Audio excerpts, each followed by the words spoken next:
حمدا يوافي نعمه ويكافئ مزيده لك الحمد يا ربنا كما ينبغي لجلال وجهك وعظيم سلطانك. اللهم صل وسلم على سيدنا محمد مفتاح باب رحمة الله عدد ما في علم الله صلاة وسلاما دائمين بدوام ملك الله وعلى آله وصحبه ومن والاه. نوينا التعلم والتعليم والتذكر والتذكير والنفع والانتفاع بكتاب الله وسنة رسوله والدعاء إلى الهدى والدلالة على الخير بابتغاء وجه الله ومرضاته وقربه وثوابه سبحانه وتعالى. رب اشرح لي صدري ويسر لي أمري واحلل عقدة من لساني يفقه قولي. أما بعد. السلام عليكم ورحمة الله تعالى وبركاته. Alhamdulillah, kita merafakkan kesyukuran kita kepada Allah Subhanahu wa taala atas limpahan kurniaan daripada Allah Subhanahu wa taala, rahmat daripada Allah, kelebihan daripada Allah, anugerah daripada Allah Subhanahu wa taala. Allah menghimpunkan kita di dalam pertemuan yang penuh dengan keberkatan daripada Allah Subhanahu wa taala. Di dalam majlis taman-taman syurganya Allah Subhanahu wa taala, kita mengharapkan seperti mana Allah melayakkan kita untuk menjejakkan kaki, menghadirkan badan kita di dalam taman-taman syurga, maka moga-moga Allah Subhanahu wa taala melayakkan kita untuk memasuk syurganya Allah Subhanahu wa taala. Amin ya rabbal alamin. Di dalam bentuk keberkatan yang diberikan oleh Allah Subhanahu wa taala, apabila Allah membuka peluang buat kita mendengar hadis Nabi Muhammad sallallahu alaihi wa ala alihi wasallam yang pernah keluar daripada bibir mulia Nabi Muhammad sallallahu alaihi wasallam. Dalam majlis kita membaca kitab Fathul Qarib Al-Mujib ala Tahdhib At-Targhib Wat-Tarhib yang kita mulakan di dalam bulan Ramadan. Kemudian Allah limpahkan kurnia dan rahmatnya, kita menyambung pengajian di dalam bulan Syawal. Moga-moga keberkatan dalam bulan Ramadan yang kita peroleh tidak terputus sehingga hari ini dan hari-hari yang mendatang, insya-Allah.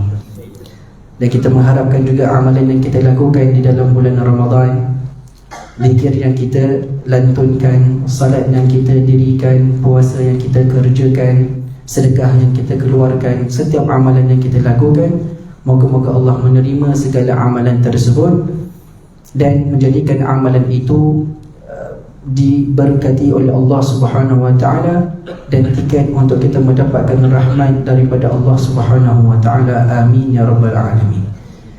Jadi insya-Allah kita akan menyambung pengajian kita dalam kitab Fathul Qarib Al-Mujib ala Tahdhib At-Targhib Wat-Tarhib.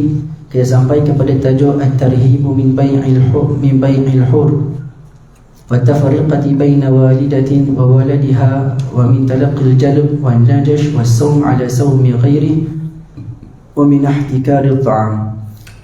Tajuk ini mengatakan bahawasanya larangan daripada kita membeli orang yang merdeka. وَالتَّفْرِقَ بَيْنَ وَالِدَةٍ وَوَلَدِهَا, dan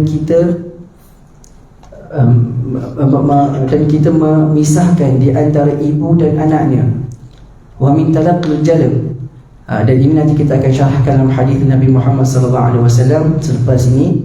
Wan najash, najash ini iaitu kita menaikkan harga tetapi dengan niat bukan untuk membeli barang tersebut. Wasawm ala sawmi ghairi, dan kita menjual di atas jualan kawan kita sendiri. Wa min ihtikari ta'am, dan juga daripada kita menyimpan makanan untuk kita menjualnya pada hari yang datang. Baik, nanti kita akan syarahkan kerana semua ini akan datang di dalam ayat Al-Quranul Karim dan juga daripada hadis Nabi Muhammad sallallahu alaihi wa ala alihi wasallam. Daripada Abi Hurairah radhiyallahu anhu, ani Nabi sallallahu alaihi wasallam qala Allah Ta'ala thalathatun ana khasmuhum yawmal qiyamah. Allah Subhanahu wa taala berfirman di dalam hadis qudsi, ada 3 golongan yang menjadi musuhnya Allah Subhanahu wa taala. Dan siapa yang menjadi musuhnya Allah pada hari kiamat, adakah ada kejayaan dan kebahagiaan yang dia akan dapat? Bayangkan Allah, Tuhan sekilan alam, Tuhan yang menciptakan kita, Tuhan yang maha adil, yang maha berkuasa, kita menjadi musuh bagi Tuhan tersebut, adakah kita akan mendapatkan pengampunan daripada Allah Subhanahu wa taala? Tidak. Kata Allah Subhanahu wa taala, barang siapa yang bermusuh dengan aku, maka aku bermusuh dengan dia. Wa man kuntu khasmahu khasamtuhu. Siapakah tiga golongan tersebut? Rajulun a'ta bi thumma ghadar. Itu rajulun a'ta bi thumma ghadar, iaitu ataupun yang lebih tepatnya itu rajulun u'tiya bi thumma ghadar, iaitu ada seorang lelaki yang diberikan, dititipkan amanah kepada dia, akan tetapi dia khianat. Ini adalah golongan yang pertama, iaitu orang yang melakukan pengkhianatan kepada amanah yang diberikan. Kita berikan amanah untuk jaga barang contohnya, diberikan amanah untuk menjaga duit contohnya, tapi dia pecah amanah, tidak bertanggungjawab, maka ini merupakan musuhnya Allah Subhanahu wa taala. Golongan yang kedua, warajulun ba'a hurran fa'akala thamana, iaitu orang yang menjual seorang yang merdeka. Orang yang merdeka kita tidak boleh jual. Pada zaman dahulu yang boleh kita jual adalah hamba, kerana hamba hukumnya sama seperti harta benda. Seperti mana kita boleh jual pen, begitu juga kita boleh menjual hamba sahaya. Akan tetapi selain daripada hamba, manusia yang selain daripada hamba, iaitu hur, orang yang merdeka, maka kita tidak boleh untuk menjual mereka. Jadi golongan yang kedua adalah orang yang menjual orang yang merdeka, kemudian dia mengambil keuntungan daripada perkara tersebut. Orang ini juga merupakan orang yang bermusuh dengan Allah Subhanahu wa taala. Kemudian golongan yang ketiga itu warajulun ista'jara ajiran fastawfa minhu wa lam yu'tihi ajrah, iaitu orang yang meminta pertolongan daripada seseorang dan dijanjikan akan diberikan upah. Kita minta tolong orang dan kita katakan kita akan berikan upah, kita berikan gaji. Fastawfa minhu wa lam yu'tihi ajrah. Orang tersebut dah melakukan perkara yang kita nak, yang dijanjikan, akan tetapi kita tidak memberikan bayaran dan upah seperti mana kita janjikan. Orang yang ketiga ini juga merupakan musuhnya Allah Subhanahu wa taala. Kita katakan contoh, kita minta perkhidmatan untuk bersihkan rumah, saya akan bagi satu hari RM100. Orang tu datang, dia kemaskan rumah, bersihkan rumah. Bila dia dah habis kerja, kita tak berikan upah dan bayaran kepada dia, maka orang tersebut tergolong daripada tiga golongan ini, iaitu musuh-musuhnya Allah Subhanahu wa taala, waliyadzubillah. Seperti mana kita katakan dalam hadis ini, menekankan kepada hak yang kita kena berikan kepada makhluknya Allah Subhanahu wa taala. Dan hadis-hadis akan datang semua juga menceritakan bagaimana kita ingin berinteraksi, bermuamalah dengan manusia, dengan makhluk ciptaan Allah. Kerana ibadah tersebut, ibadah bukan hanya semata dengan kita solat di masjid, bukan hanya semata dengan sedekah yang kita keluarkan. Itu bukanlah ibadah semata-mata, tetapi menjaga hubungan kita sesama makhluk itu juga merupakan ibadah dan ajaran agama Islam yang dibawa oleh Nabi Muhammad SAW. Kalau kita lihat kepada tiga golongan ini, ketiga-tiganya mempunyai satu sifat yang sama, iaitu menzalimi orang lain. Yang pertama, dia mengkhianati. Yang kedua, dia mengambil keuntungan daripada orang yang merdeka. Yang ketiga, dia mengambil kesempatan daripada khidmatnya orang dan tidak memberikan upah. Ketiga-tiga golongan ini melakukan perkara yang sama, iaitu menindas orang yang lain, juga mengambil kesempatan di dalam kesempitan.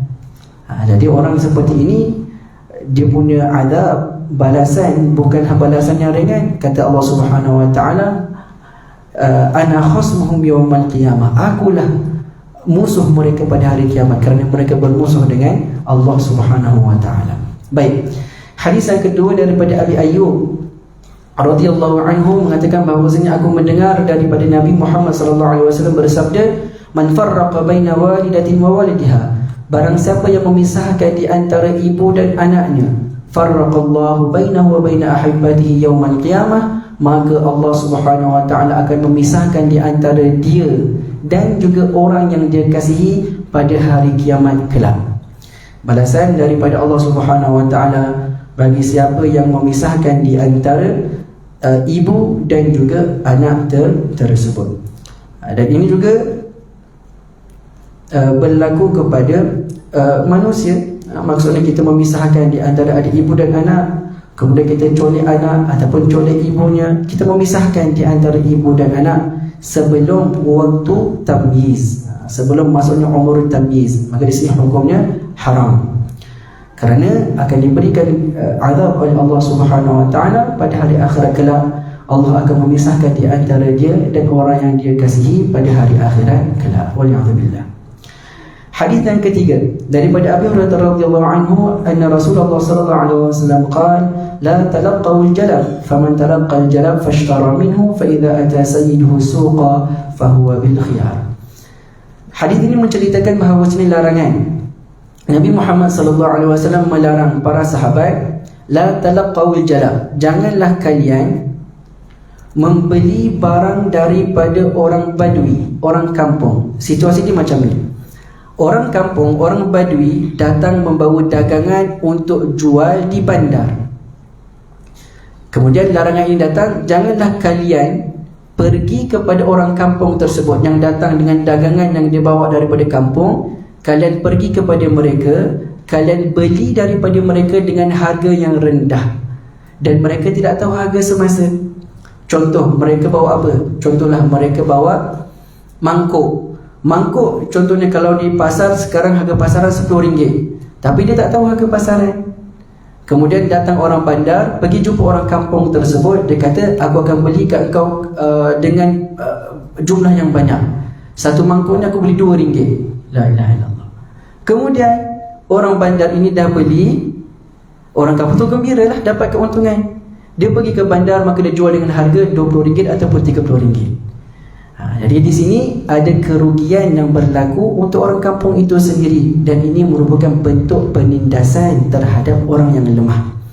Maka dilarang oleh Nabi Muhammad SAW untuk kita menindas orang-orang yang lemah. Jadi ini kata Nabi Muhammad SAW, la talaqawil jalab faman talaqal jalab fashtara minhu fa idza ata sayyiduhu suq fa huwa bil khiyar. Larangan daripada Nabi Muhammad SAW, haram hukumnya, kerana ianya mengundang kepada kemudaratan. Mudarat bagi orang yang datang daripada kampung yang bawa dagangan tersebut, mudarat bagi dia, keuntungan yang dia dapat sedikit, dan mudarat bagi orang yang di bandar kerana harganya sudah dinaikkan.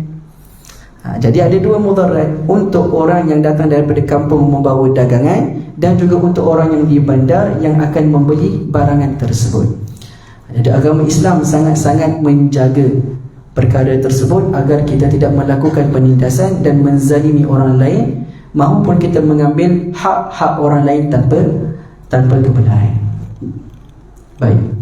Kemudian daripada Abi Hurairah radhiyallahu anhu juga mengatakan bahawasanya naha Rasulullah sallallahu alaihi wasallam an yabi'a hadirul libad wa la tanajashu. Nabi Muhammad sallallahu alaihi wasallam melarang untuk orang yang hadir. Hadir itu orang yang duduk di bandar. Orang yang duduk di bandar menjualkan barang untuk orang yang di kampung. Beza gambaran tadi, orang bandar beli barang daripada orang kampung kemudian jual di bandar. Sekarang ini ada orang bandar dia offer kepada orang kampung, nak tak saya jualkan barang kamu di bandar? Kerana kebiasaan pada waktu tersebut mereka akan mengambil kesempatan. Maka mereka akan jual dengan harga yang mahal, tetapi keuntungan yang diberikan kepada orang kampung tersebut sangat-sangatlah sedikit. Jadi ini dilarang oleh agama Islam. Wala tanajashu. Tanajashu ini merupakan, dan ini pernah kita bahaskan di dalam kitab Sulamut Taufiq, tapi tak apa, kita nak ingatkan kembali. Wala tanajashu iaitu apabila kita membid harga tetapi dengan niat tidak mahu membeli. Contoh, kita ada tisu, kita katakan, okay, siapa nak beli, kita open harga kan? Datang ada 5 orang, rupa-rupanya 4 orang daripada 5 orang tersebut bukanlah customer, tapi kawan-kawannya sahaja. Sengaja untuk naikkan harga tetapi tanpa ada niat untuk membeli, sehingga kan orang yang betul-betul nak beli kena beli tisu ni dengan harga yang begitu mahal. dalam situasi ini ada bentuk kezaliman dan juga penindasan yang dilarang oleh agama Islam. Contohnya kita nak jual tisu, okay, kita open harga, ada 5 orang, 4 adalah kawan-kawan dia, bukan customer. Jadi yang seorang kata RM5, yang orang kedua pula RM10, RM15, RM20. Customer yang betul-betul nak beli, dia mestilah lawan harga lagi, maka dia naikkan, dia kata RM30. Maka kita kata okey, saya jual dengan RM30. Yang 4 orang tadi tu bukan customer, tapi dah bersubhat dengan si penjual, maka hukumnya haram. La tanajashu. Tapi penjualan di antara orang tersebut dengan customer yang betul tetap sah. Cuma perbuatan 4 orang yang bukan customer tadi, yang tak ada niat nak membeli, itu adalah hukumnya haram. Ini dinamakan dengan najash. Baik. Wala yabi' ar-rajulu ala bai'i akhi. Dan janganlah seseorang tersebut menjual di atas penjualan saudaranya sendiri. Macam mana? Contohnya, kita ada kedai di sebelah kedai orang lain. Kita jual tasbih, kedai sebelah pun jual tasbih. Ada orang nak beli tasbih daripada kedai sebelah, kita cakap dengan dia, beli tasbih berapa ni? Contoh, oh RM60, pulangkan, aku jual dengan RM50. Contoh. Ini dinamakan dengan menjual di atas jualan saudaranya sendiri, hukumnya haram. Haram hukumnya. Selagi mana dia dah beli, maka jangan kita kacau orang tersebut dengan kita bagikan harga yang lebih rendah. Baik. Ini juga adalah bentuk penindasan dan kezaliman, kerana ini akan membawa kerugian kepada penjual yang pertama. Baik. Wala yakhtub ala khitbati akhi. Dan janganlah bertunang di atas tunangnya orang. Ini adalah larangan daripada Nabi Muhammad sallallahu alaihi wa ala alihi wasallam. Sekiranya kita dah tahu wanita tersebut merupakan tunangan orang dan dia dah ada hati dengan lelaki tersebut dah ada hati dengan wanita itu dan sudah dekat tempoh waktu untuk bernikah, maka haram untuk kita, orang kata apa, cantas, untuk kita tunang dengan wanita tersebut, rampas wanita itu daripada tunangnya yang pertama. Melainkan dalam satu keadaan, sekiranya kita tahu tunang dia itu merupakan orang zalim, orang fasik, orang jahat, itu tidak mengapa. Mungkin kita rasa diri kita ni lebih baik daripada orang tersebut, kan? Aku ni lebih handsome, lebih baik, lebih banyak solat yang aku dirikan, lebih banyak sedekah yang aku dirikan, jadi dia cantas orang tu. Dalam keadaan ini tidak mengapa. Maksudnya kalau betul-betul orang itu zalim, orang jahat, dikenali, masyhur dengan kezalimannya dia, jadi kita boleh tunang di atas tunang yang telah dilakukan. Selain daripada situasi ini, maka tidak diperbolehkan. Tidak diperbolehkan. Hukumnya haram. Kenapa haram hukumnya? Kerana di situ ada bentuk kezaliman. Jadi setiap perkara, kelakuan yang ada bentuk kezaliman semua diharamkan oleh syarak. Wala tas'alil mar'atu talaqa ukhtiha. Dan janganlah seorang wanita meminta daripada lelaki lain untuk ceraikan isterinya tanpa sebab yang munasabah. Ini juga diharamkan kerana mengundang kepada keruntuhan hubungan suami dan isteri. Runtuhnya masjid, datang orang ketiga, kemudian dia hasut si suami, ceraikanlah isteri kau ni tak bagus, selalu ni dan sebagainya, dan maka hukum perempuan tersebut menghasut si lelaki, hukumnya adalah haram. Baik.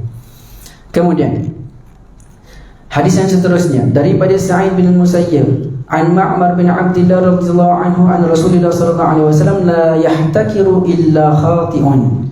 La yahtakiru, yahtakiru iaitu ihtikar. Apakah makna ihtikar? Iaitu kita membeli barang keperluan, barang asas, contohnya macam beras, kita beli pada waktu sekarang, dan nanti pada waktu dah tak ada beras, ataupun waktu beras itu dah jadi limited edition, kita jual beras yang kita beli dengan banyak tersebut dengan harga yang mahal. Ini yang dinamakan ihtikar, haram hukumnya. Kita ambil kesempatan sekarang ni, contoh beras murah, kita pun beli banyak-banyak, 10 kilo, 20 kilo, 30 kilo, sampai satu fasa, satu tahap terputus beras, dah tak ada beras, kita pun jual beras tersebut dengan harga yang mahal dan orang sanggup beli, hukumnya haram. Kata Nabi Muhammad SAW, la yahtakiru illa khati'un. iaitu tidak akan ada siapa yang melakukan perbuatan ini ihtikar, iaitu menyimpan makanan asasi dan menjualnya nanti dengan harga yang mahal, melainkan orang itu khati'un, iaitu orang yang salah. Dalam riwayat lain iaitu mal'un, orang yang dilaknat oleh Allah. Apa makna orang yang dilaknat oleh Allah? Iaitu dia jauh daripada rahmatnya Allah Subhanahu wa ta'ala. Sekiranya kita masuk ke dalam syurga dengan rahmatnya Allah, maka orang yang jauh daripada rahmat Allah tidak akan masuk ke dalam syurga. Kerana yang menjadi tiket untuk kita masuk ke syurga adalah rahmat. Tapi kalau kita dah mal'un, dijauhkan daripada rahmat Allah, adakah kita boleh masuk ke dalam syurganya Allah? Tidak boleh, tiket dah habis, tak ada tiket. Jadi ini merupakan ancaman dan juga balasan daripada Allah bagi orang yang menyimpan makanan asasi, kemudian dia jual nanti dengan harga yang lebih mahal daripada harga sepatutnya. Baik. Kemudian at-tarhibu minar riba, larangan dan juga ancaman daripada melakukan perbuatan riba. Dan ini telah kita bahaskan apakah itu riba. Ada tiga jenis riba. Kita ada riba riba fadl, riba al-gard, riba nasi'ah. Maka dituntut oleh para hadirin dan hadirat untuk buka kembali buku Sulamut Taufiq yang mungkin sekarang dah berhabuk atau mungkin dah hilang, mungkin sekarang dah tak tahu dah ke mana. Buka kembali nota-nota tersebut, kita dah kongsikan di sana dengan detail. Jadi di sini larangan untuk kita melakukan perbuatan riba tersebut. Allah berfirman, alladzina ya'kuluna riba, orang yang makan harta riba, la yaqumun illa kama yaqumul ladzi yatakhabbathu syaitanu minal mas, maka orang ini adalah orang yang telah diganggu dan juga melakukan perbuatan yang dilakukan oleh syaitan. Ini nas daripada Al-Quranul Karim. Sehingga kan Allah Subhanahu wa ta'ala mengatakan faulaika ashabun nar hum fiha khalidun, iaitu mereka ini merupakan golongan ahli neraka dan mereka akan kekal di dalam neraka tersebut. Wal-'iyadzu billah. Riba ini merupakan perkara yang haram dan daripada dosa-dosa yang besar, sehingga kan tidak ada perkara yang kalau kita lakukan Allah izinkan untuk berperang, melainkan dengan orang yang makan riba dan juga orang yang memusuhi para awliya Allah Subhanahu wa ta'ala. Ada dua perbuatan sahaja yang kalau seseorang itu lakukan, maka Allah mengizinkan untuk berperang, iaitu Allah akan berperang dengan dia. La ilaha illallah. Iaitu orang yang memerangi kekasih-kekasihnya Allah Subhanahu wa ta'ala dan juga orang yang memakan harta riba, hasil riba tersebut. Baik. Dan dikatakan oleh para ulama, riba ini merupakan petanda bagi orang itu akan mendapatkan su'ul khatimah. Banyak mana solat yang dia dirikan, sedekah yang dia keluarkan, puasa yang dia lakukan, tapi kalau dia ada makan riba, maka itu merupakan petanda bahawasanya dia akan meninggal di dalam su'ul khatimah. Wal'iyadzubillah. Dan sekiranya berleluasa riba tersebut pada zaman sekarang ataupun pada zaman-zaman akan datang, berleluasa riba, maka itu merupakan petanda sudah dekat dan hampirnya hari kiamat. Kalau sudah berleluasa amalan riba tersebut. Baik. Kemudian daripada hadis yang diriwayatkan oleh Abi Hurairah radhiyallahu anhu, daripada Nabi Muhammad sallallahu alaihi wasallam, Nabi bersabda, ijtanibus sab'al mubiqat, jauhkanlah diri kalian daripada 7 perkara yang mencelakakan kalian, 7 perkara yang menghancurkan kehidupan kalian, 7 perkara yang menghapus keberkatan kehidupan kalian. Apakah 7 perkara tersebut? Kata para sahabat, ya Rasulullah, wa ma hunna, ya Rasulullah, apakah perkara tersebut? Kata Nabi Muhammad sallallahu alaihi wasallam, yang pertama, asyirku billah, syirik terhadap Allah, wal'iyadzubillah. Maka ini merupakan dosa besar. Orang yang syirik menduakan Allah Subhanahu wa ta'ala. Yang kedua, as-sihru, melakukan amalan sihir. Ini juga haram kerana kita bergantung kepada orang selain daripada Allah Subhanahu wa ta'ala. Seakan-akan apabila kita meminta bantuan daripada ahli sihir, minta daripada jin dan syaitan, seakan-akan kita menafikan kekuasaannya Allah. kita tidak menganggap Allah itu Tuhan yang maha besar, Tuhan yang maha berkuasa, kerana kita minta daripada orang lain. Kalau benar kita katakan Allah yang maha berkuasa, kalau benar kita katakan Allah lah yang paling maha besar, maka kita tidak akan minta daripada orang lain. Apabila kita menduakan Allah, kita bergantung dengan makhluk-makhluknya Allah, itu membawa erti kita tidak mengatakan Allah itu maha besar, Allah maha berkuasa, waliyadzubillah. Itu dia as-sihr. Yang ketiga, wa qatlun nafsi allati harramallahu illa bilhaq. Yang ketiga iaitu kita membunuh tanpa hak. Membunuh tanpa hak. Kan orang itu elok berjalan, tak lakukan kesilapan, baru habis makan sarapan kita bunuh dia tanpa hak. Ini hukumnya haram, daripada dosa-dosa yang besar. Kalau dengan hak, contohnya ada hukum hudud, hukum qisas, maka itu tidak mengapa, kerana itu adalah hak. Tapi kalau tanpa hak, tidak ada kesalahan yang dia lakukan, kemudian kita main bunuh begitu sahaja, maka itu yang menyebabkan orang tersebut dihancurkan oleh Allah Subhanahu Wa Taala dan dihilangkan keberkatan dalam kehidupannya dia. Golongan yang keempat ataupun perbuatan yang keempat adalah aklur riba, memakan hasil riba. Ini dia. Jadi yang ini adalah perkara yang keempat yang menghapuskan keberkatan di dalam kehidupan kita. Wa aklu malil yatim, dan memakan harta anak-anak yatim tanpa hak. Orang bagi sumbangan, Masya Allah, hari Jumaat orang bagi sumbangan banyak untuk anak yatim, dia masuk dalam akaun bank dia, kemudian yang diberikan kepada anak yatim lagi sedikit daripada apa yang dia keuntungan daripada sumbangan tersebut. Waliyadzubillah. Orang ini juga tidak akan mendapatkan keberkatan. Mubiqat, iaitu yang menghapuskan, menghancurkan keberkatan dalam kehidupan dia. Kaya mana dia, banyak mana harta yang dia ada, tetap dia tidak akan merasa cukup dengan apa yang dia ada. Tak rasa tenang, tak merasakan kelazatan beribadah, asyik runsing, fikir pasal harta, fikir pasal duit, tak cukup itu, tak cukup ini, kerana Allah dah menghilangkan keberkatan daripada rezeki yang diberikan oleh Allah Subhanahu Wa Taala, kerana dia melakukan perkara-perkara yang disabdakan oleh Nabi Muhammad SAW. Kemudian yang keenam iaitu watawalli yaumaz zahfi, iaitu lari daripada peperangan. Apabila pada zaman Nabi Muhammad SAW kalau nak berperang, maka mereka ada diwan, iaitu ada buku daftar untuk tasjil, daftar nama-nama siapa yang akan berperang. Maka mereka dah ada nama-nama tersebut, dinamakan dengan diwan.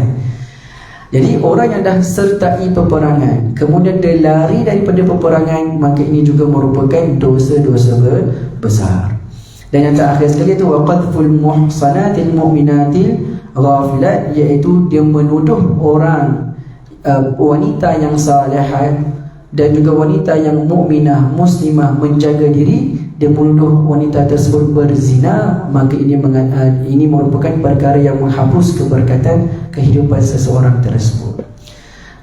Jadi di sini di antara 7 perkara kita boleh nampak ada yang berkaitan dengan kita dan Allah, dan ada juga yang berkaitan kita dengan manusia. Kalau asyirku billah, as-sihru, maka ini berkaitan dengan Allah Subhanahu Wa Taala, iaitu kita menzalimi Allah. Tapi kalau yang ketiga dan sampai yang ketujuh, itu berkaitan kita dan juga manusia, iaitu kita menzalimi manusia, menindasi manusia, dan ini merupakan dosa-dosa besar yang akan menghapuskan keberkatan kehidupan kita. Kan? Masya Allah. Waliyadzubillah. Kemudian seterusnya ada hadis daripada Ibn Mas'ud mengatakan bahawa la'ana Rasulullah SAW akilar riba wa mukilah, iaitu Nabi Muhammad SAW melaknat. Apabila dikatakan Nabi Muhammad melaknat, iaitu Nabi Muhammad marah dan orang tersebut tergolong daripada golongan orang yang jauh daripada rahmatnya Allah Subhanahu Wa Taala. Al-bu'du an rahmatillah, jauh daripada rahmatnya Allah Subhanahu Wa Taala, maka dia dah tak ada tiket untuk masuk ke dalam syurga. Siapakah orang yang dilaknat oleh Nabi Muhammad SAW? Akilar riba wa mukilah, iaitu orang yang memakan hasil riba dan juga orang yang melakukan riba itu sendiri, maka orang ini adalah orang yang dilaknat oleh Nabi Muhammad SAW. Sehingga di dalam riwayat Imam Tirmidzi ditambah orang yang dilaknat oleh Nabi Muhammad, iaitu orang yang menyaksikan, yang menyaksikan orang itu makan harta riba, dan juga yang menulis agreement, surat riba tersebut. Maka ini semua tergolong daripada golongan yang dilaknat oleh Nabi Muhammad sallallahu alaihi wa ala alihi wasallam. Baik, kita masuk kepada tajuk yang seterusnya. At-tarhibu min akli mali yatim zulma wa targhibu fi kafalati al-yatim wal ihsan ilaihi wa ila al-mustad'afin min al-mu'minin. Iaitu larangan dan ancaman daripada memakan makanan anak yatim secara zalim tanpa hak, wa targhib, dan galakan untuk kita menjaga anak yatim dan memperlakukan mereka dengan baik, dan juga kita memperlakukan orang-orang yang lemah daripada kalangan orang beriman dengan kelakuan yang baik. Allah Subhanahu wa taala berfirman, innal ladzina ya'kuluna amwalal yatama zulman innama ya'kuluna fi butunihim nara. Allah berfirman menceritakan tentang hakikat orang yang melakukan kezaliman dan penindasan kepada anak-anak yatim. Dikhususkan dalam Al-Quran cerita tentang anak yatim, kerana anak yatim dah tak ada mak, tak ada ayah, siapa nak jaga mereka? Kemudian datang orang menzalimi mereka, maka dia mendapatkan musibah demi musibah. Jadi Allah menjaga anak-anak yatim ini. Kemudian Allah mengatakan, barang siapa, sesungguhnya orang yang memakan harta anak yatim secara zalim, maka sesungguhnya dia telah memakan api di dalam perutnya. Kata para mufassirun, petanda bahawasanya dia akan masuk api nerakanya Allah Subhanahu wa taala, waliyadzubillah. Ini merupakan isyarat, seakan-akan dia makan api, membawa isyarat iaitu dia akan masuk ke dalam api nerakanya Allah Subhanahu wa taala. Wa yaslawna sa'ira, dan dia akan dimasukkan ke dalam api neraka sa'ir, iaitu yang apinya itu membakar, yang panas sekali. La ilaha illallah. Baik. Kemudian Allah Subhanahu wa taala berfirman,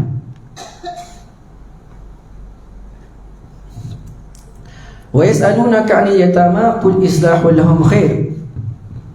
Allah Subhanahu wa taala berfirman kepada Nabi Muhammad sallallahu alaihi wasallam, iaitu wahai Muhammad, mereka orang-orang Quraisy, iaitu orang-orang di Mekah ataupun di Madinah, bertanyakan kepada engkau tentang anak-anak yatim. Maka katakanlah kepada mereka, islahul lahum khair. Apa maksud islah? Di sini para mufassirun mengatakan iaitu kita menjaga mereka, itu adalah satu kebaikan, iaitu kita mengurus kewangan mereka, mengurus kehidupan mereka, jaga anak-anak yatim dengan benar, dengan betul, maka itu merupakan khairun, satu bentuk kebaikan. Wa in tukhalituhum fa ikhwanikum, dan apabila engkau di sini kata tukhalituhum, iaitu bercampur dengan mereka, membawa erti kita menjadikan duit belanja kita untuk mereka juga. Iaitu kita mencampurkan tanggungan kita dengan dia. Kita ambil dia menjadi tanggungan kita sekali. Wa in tukhalituhum fa ikhwanukum, maka itu merupakan saudara kalian. Wallahu ya'lamul mufsida minal muslih. Kemudian Allah berikan satu ancaman. Allah mengatakan Allah tahu siapa yang akan melakukan fasad, melakukan kerosakan, dan juga siapa yang akan melakukan kebaikan buat anak-anak yatim ini. Jangan fikir polis tak tahu maka kita terlepas daripada kezaliman, daripada denda ataupun balasan di dunia ini. Oh, polis tak tahu tak apa, orang ramai tak tahu tak apa, tak viral lagi tak apa. Tetapi Allah dah kata wallahu ya'lamu al-mufsida minal muslih. Allah Maha mengetahui siapa yang melakukan kerosakan, kezaliman kepada anak-anak yatim ini, dan juga siapa yang melakukan kebaikan terhadap mereka. Allah tahu. Walaupun di dunia tak viral, walaupun polis tak tahu, walaupun tak ada siapa yang tahu, tapi Allah tahu. Adakah ada ketenangan selepas itu? Tidak ada ketenangan. Allah dah tahu, Allah murka, Allah laknat, maka dah tak dapat rahmat daripada Allah. Waliyadzubillah. Daripada Sahal bin Sa'id As-Sa'idi radhiyallahu anhu qala, mengatakan bahawasanya Nabi Muhammad SAW mengatakan, ana wa kafil yatimi fil jannah hakadha. Iaitu kata Nabi Muhammad SAW, aku dan penjaga anak-anak yatim di dalam syurga hakadha. Dan Nabi Muhammad asyara bisabbabati wal wusta, iaitu dan Nabi Muhammad mengisyaratkan dengan dua jari. As-sabbabah ini iaitu jari telunjuk, as-sabbabah, dan juga al-wusta iaitu jari tengah. Jadi Nabi Muhammad mengatakan, aku dan penjaga anak yatim di syurga seperti ini.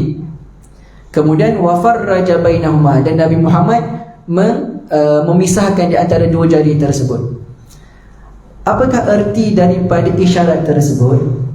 Yang pertama, menunjukkan orang yang menjaga anak yatim, menguruskan kewangan mereka dengan adil, dengan saksama, dengan amanah, maka dia akan bersama dengan Nabi Muhammad SAW di syurga. Kemudian apabila Nabi memisahkan di antara dua jari tersebut untuk menunjukkan peringkat para anbiya tidak sama dengan peringkat bukan para anbiya. Walaupun kita berada di syurga dengan Nabi, tapi tetap kita punya martabat tidak boleh menandingi martabat Nabi Muhammad SAW, kerana baginda seorang Nabi, seorang Rasul. Kerana itu kata Nabi Muhammad, ana wakafil yatim fil jannah hakadha. Kemudian Nabi pisahkan dua jari tersebut. Iaitu yang pertama, kita katakan kedudukan orang yang menjaga anak yatim dengan adil dan amanah, maka mereka akan bersama dengan Nabi Muhammad SAW pada hari akhirat kelak di dalam syurga Allah Subhanahu Wa Taala. Tetapi martabat mereka tidak sama dengan martabatnya Nabi Muhammad sallallahu alaihi wa ala alihi wasallam. Baik. Kemudian daripada Ibni Abbas radhiyallahu anhuma mengatakan bahawa Nabi Muhammad SAW bersabda, man qabada yatiman min baini muslimaini ila ta'ami wa syarabi adkhalahu Allahul jannah al-battah. Barang siapa yang mengambil anak yatim di antara golongan orang muslimin dan menjaga makan minumnya, menjaga pakaiannya, mengurus hal ehwal anak yatim tersebut, ganjaran yang diberikan oleh Allah, adkhalahu Allahul jannah al-battah, Allah akan memasukkannya ke dalam syurga secara terus menerus. Dalam syarah para ulama mengatakan iaitu tanpa hisab. Subhanallah. Iaitu Allah akan masukkannya ke dalam syurga. Yakin Allah akan masukkan dalam syurga? Setengah para ulama mengatakan tanpa hisab, terus dimasukkan dalam syurga tanpa dihitung amalan yang dilakukan. Kerana apa? Kerana dia menjaga anak-anak yatim dengan adil dan juga dengan amanah. Baik. Kemudian kata Nabi Muhammad SAW, illa an ya'mala dhanban la yughfar, melainkan sekiranya orang tersebut melakukan dosa yang tidak akan diampunkan oleh Allah. Apakah dosa yang tidak akan diampunkan oleh Allah? Iaitu syirik terhadap Allah Subhanahu Wa Taala.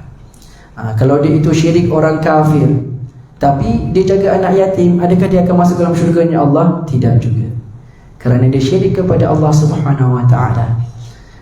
Jadi alhamdulillah apabila Allah memilih kita menjadi orang muslimin, apabila ada peluang yang Allah bukakan untuk kita menjaga, contohnya seorang anak yatim ataupun dua orang anak yatim dan sebagainya, maka gunakan peluang tersebut untuk menjadi tiket kita memasuk syurganya Allah Subhanahu Wa Taala. Kemudian daripada Abdullah bin Amr bin As radhiyallahu anhuma mengatakan bahawa Nabi Muhammad SAW bersabda, ar-rahimun yarhamhumur rahman, irhamu man fil ard yarhamkum man fis sama. Subhanallah. Hadis yang sering kita dengar dan menjadi kebiasaan, apabila pertemuan pertama di antara murid dan guru, maka guru tersebut akan meriwayatkan hadis ini dan dinamakan dengan hadis al-awwaliyah ataupun hadis al-mahabbah. Itu ar-rahimun yarhamhumur rahman, hadis ar-rahmah ataupun hadis awwaliyah. Iaitu ar-rahimun yarhamhumur rahman, iaitu orang yang saling ataupun orang yang mengasihani, orang yang berkasih sayang, maka mereka juga akan dikasihi oleh Allah Subhanahu Wa Taala. Orang yang menyayangi orang lain, menyayangi makhluk yang lain, juga akan disayangi oleh Allah Subhanahu Wa Taala. Jadi Allah dah ikat, kalau kita nak mendapatkan kecintaan daripada Allah, nak mendapatkan kesayangan daripada, nak mendapatkan kasih sayang daripada Allah, maka berkasih sayanglah dengan manusia, berkasih sayanglah dengan makhluk-makhluknya Allah, dengan haiwan, dengan harta benda, maka berkasih sayanglah dengan perkara tersebut. Bukti kita cinta kepada pakaian kita contohnya, macam mana? Bukan kita cinta tu dengan kita setiap hari kata I love you, tidak. Kalau kita benar-benar cinta kepada baju yang kita ada, harta yang kita ada, iaitu kita menjaga baju tersebut, harta yang kita ada dengan betul. Kan kita jaga daripada kotoran, kalau kotor kita basuh, kemudian kita lipat, kita letak pada tempatnya. Bukan kita biarkan sahaja di merata tempat, di tandas ada baju kita, di ruangan jalan ada baju kita, tidak. Kalau benar kita ini mencintai harta benda kita, maka kita jaga dengan seelok-eloknya, dengan niat untuk mendapatkan kecintaan daripada Allah Subhanahu Wa Taala. Kemudian kata Nabi Muhammad, irhamu man fil ardh, iaitu kasih sayanglah kalian kepada orang-orang yang di dunia ini, di bumi ini. Yarhamukum man fis sama, maka yang di langit, iaitu daripada para malaikat, daripada makhluk-makhluk Allah yang di langit, semuanya akan mencintai kalian dan menyayangi kalian. Dan alhamdulillah dalam pemusafiran rihlah ruhaniah kita bersama dengan Abu Ya, alhamdulillah kita direzekikan di kota Mesir untuk menziarahi Syekh Ahli Jum'ah. Kemudian beliau mengijazahkan dan juga membaca hadis ini pada awal pertemuan kami dengan beliau. Kemudian apabila beliau mensyaratkan hadis ini, mengatakan irhamu man fil ardh, iaitu sayangilah, kasihilah sesiapa sahaja yang di dunia ini, di bumi ini. Kemudian beliau mengatakan, iaitu sesiapa sahaja tidak diikat dengan apa-apa sifat, membawa erti orang Islam ke orang kafir ke, kita kena sayangi mereka. Bukan kita rasis, kita sayang orang Islam sahaja, orang kafir kita tidak sayang, tidak. Jadi di sini perintah untuk kita menyayangi orang Islam dan juga menyayangi orang kafir. Cuma cinta kita kepada orang kafir, gayanya, love language-nya tak sama dengan love language kita mencintai orang Islam. Kita mencintai orang kafir dengan kita mendoakan, ya Allah berikanlah kepada dia hidayah untuk memasuki agama Islam. Subhanallah. Jadi beliau masyarakat mengatakan irhamu man fil ard, man yakni al-muslim, al-kafir, al-saghir, kabir, al-rijal, al-nisa, lelaki, perempuan, kecil, besar, kafir, muslim, semuanya kita kena sayangi mereka. Perintah daripada Nabi Muhammad sallallahu alaihi wa ala alihi wasallam. Masya-Allah. Baik.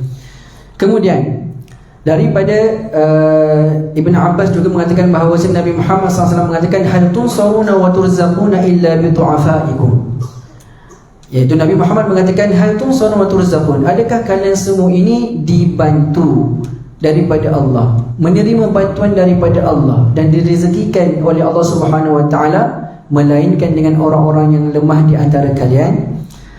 Dalam konteks ini Nabi Muhammad menggunakan soalan, akan tetapi ianya bukan membawa kepada soalan tetapi kepada ayat penyata, iaitu Nabi Muhammad mengatakan kalian semua tidak akan mendapatkan bantuan daripada Allah, tidak akan mendapatkan rezeki daripada Allah, melainkan dengan kalian membantu orang-orang yang lemah yang ada di kalangan kalian. Ini makna daripada hadis ini, hal tunsarun wa turzaquna illa bi du'afaikum, iaitu walaupun luarannya seperti soalan tetapi maknanya adalah ayat penyata, khabar, iaitu kata Nabi Muhammad SAW, kalian semua akan dibantu oleh Allah, diberikan rezeki oleh Allah, dibuka pintu rezeki, dibuka pintu kebaikan apabila kalian membantu orang-orang yang lemah di antara kalian.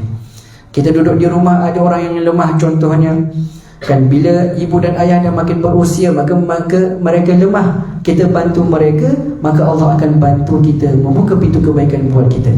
Anak kita yang masih muda, masih kecil, maka mereka lemah, kita bantu anak kita, maka Allah akan bukakan pintu kebaikan buat kita, bukakan pintu rezeki, murahkan rezeki, kerana kita membantu orang-orang yang lemah. Kawan-kawan kita yang di pondok ini mungkin ada yang lemah dalam hafalan, lemah untuk memahami ilmu, lemah untuk menghafal Al-Quran, murajaah Al-Quran, kita bantu mereka, kita mendoakan mereka, maka Allah akan buka pintu kefahaman buat kita. Subhanallah. Ini dia makna daripada hadis ini. Untuk kita mendapatkan bantuan daripada Allah, nak mendapatkan rezeki daripada Allah, maka berikan manfaat kepada orang lain, berikan manfaat kepada makhluk-makhluknya Allah Subhanahu Wa Taala, maka kita akan mendapatkan bantuan daripada Allah Subhanahu Wa Taala. Walaupun bantuan yang kita berikan itu kecil, tidak boleh menandingi bantuan yang diberikan oleh Allah, tapi tidak mengapa, kerana Allah yang kata, Nabi Muhammad yang kata, maka kita lakukan walaupun kecil, tapi nanti kita akan mendapatkan bantuan daripada Allah melebihi apa yang kita berikan manfaat kepada orang ramai. Subhanallah.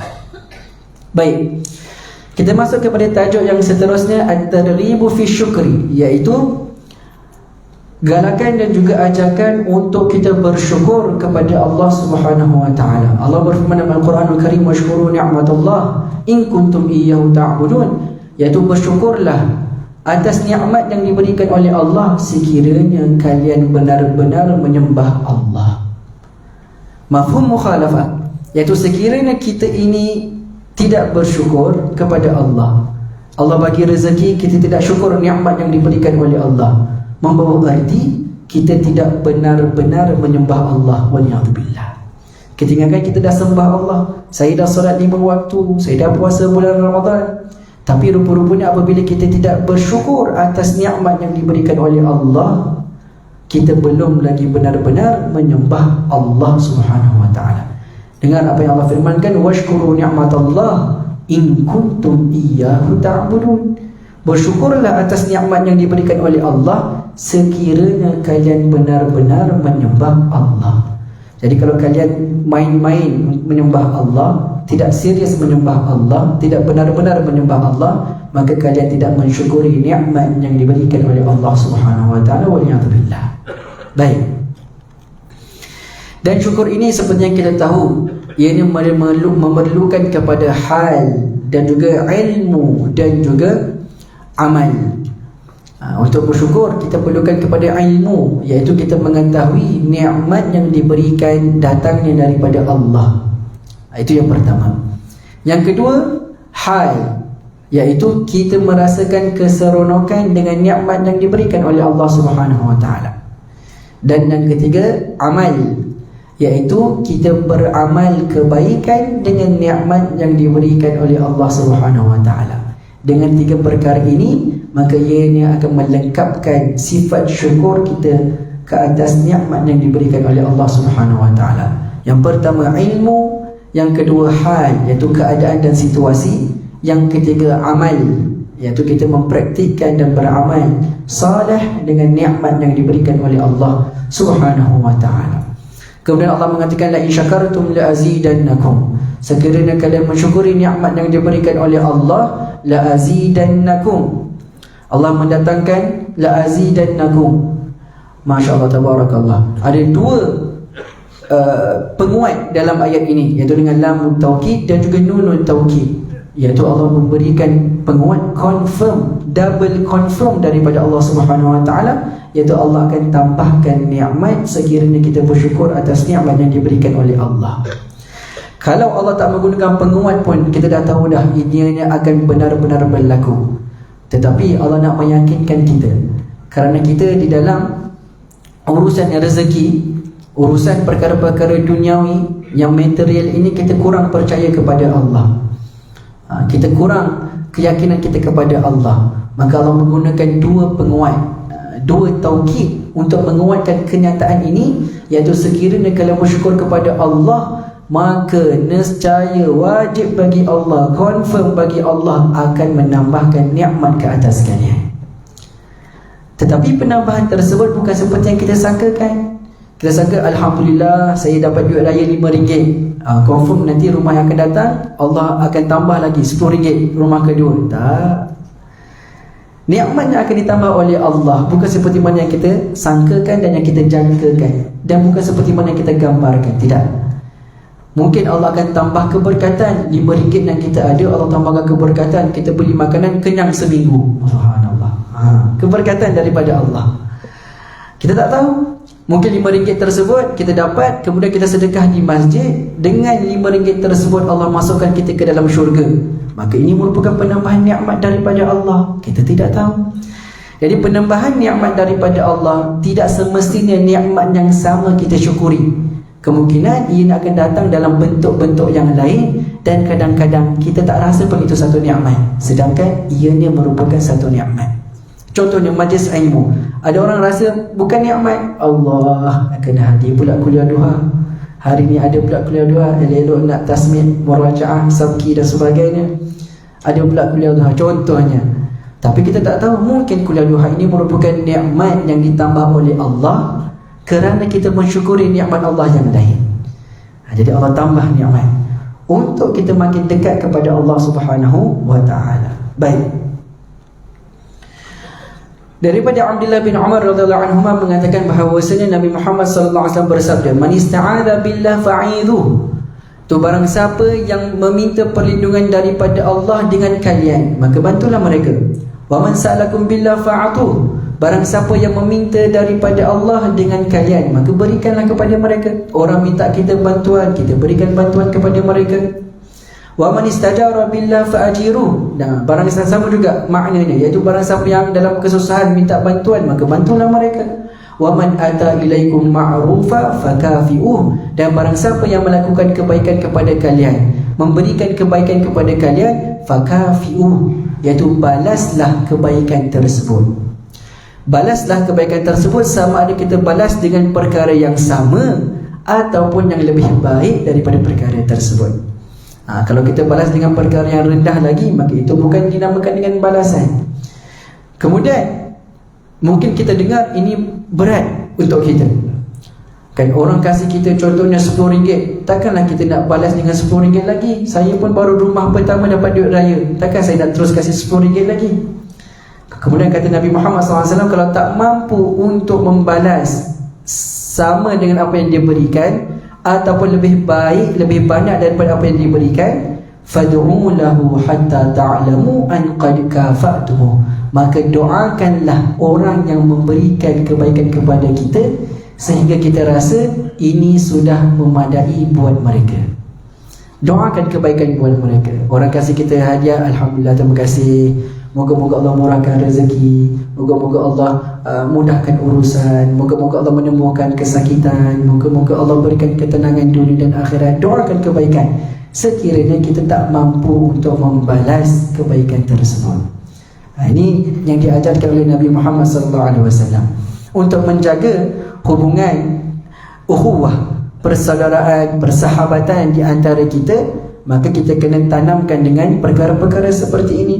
Dan orang buat kebaikan kepada kita, maka kita ucapkan terima kasih. Kerana terima kasih itu juga merupakan satu doa kepada orang tersebut. Tak mampu, maka kita doakan lagi, barakallahu fikum. Nanti datang satu hadis kita mengatakan jazakumullah khairal jaza. Nanti hadis selepas ini. Maka itu semua merupakan doa yang boleh kita bacakan kepada orang yang melakukan kebaikan buat kita, dan kita tak mampu untuk balas sama seperti yang dia berikan kepada kita, maupun yang lebih banyak daripada apa yang diberikan kepada kita. Masya Allah. Maka Nabi Muhammad dah bagi dah solusi. Tak mampu nak balas, maka doakan. Takkanlah nak doakan kebaikan pun kita tak mampu.